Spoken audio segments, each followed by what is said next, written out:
This inanimate object, an object and any object, it's an extension of oneself, articulating, sometimes screaming a story of their past, recounting a moment in time, a nostalgic glimpse of what was and is now not. Guided and directed by an object, you find yourself accommodating its needs, being led by this lifeless technology as a part of human nature. These objects become attached extensions of ourselves. They embody us. The objects become personified personalities, echoing deep internal ghosts. This elusive feeling is generated, a sentimental illusion, reinforcing the living of the object, the sense that the object is alive, introduces this powerful bond. To know it has a soul comforts one to the point of protection. And we find a newfound appreciation for the object. A letter presents elements of ambiguity, closeness, solidarity, the personality of one's friendship. It equally speaks of distance, isolation, a longing, a loss of what you once had, a sensual understanding of touch, feeling, smell, taste, sight, an overall atmosphere of experience. The mental, emotional, physical, psychological impact of nature, it's very overwhelming. We revel and become consumed by the object's function, giving it the power to control us and comfort us in a way we didn't imagine.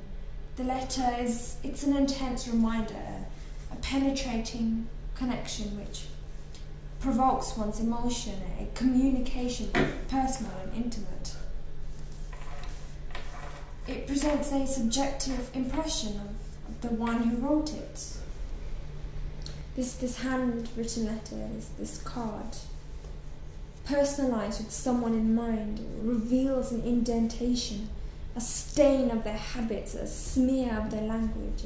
Their transparent words, embedded within the internal self, become stuck within oneself. We feel appreciation. The breath of nostalgic noise forces us to reminisce through times via memory. There is something about the physicality of writing which brings great satisfaction. It becomes something quite fulfilling. How to remember someone who's absent. The presence of this letter emphasizes the absence of the letter writer.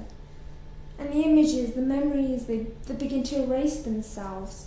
It becomes difficult to visualize something that's no longer here. We start to forget the people, the memories, the situation for what they were, and those times aren't the powerful celebrations that we once lived. The strength of those times aren't the greatness we imagined anymore. They fade, they crumble into nothingness.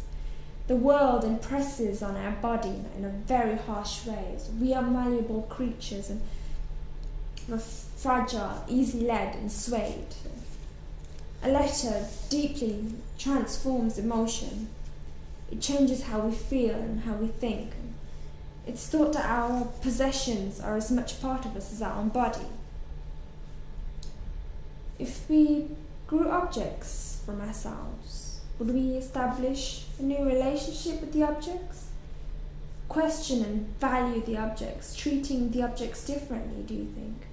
Creating new contact between ourselves and the object. The relationship between subject and object. It's an interesting one.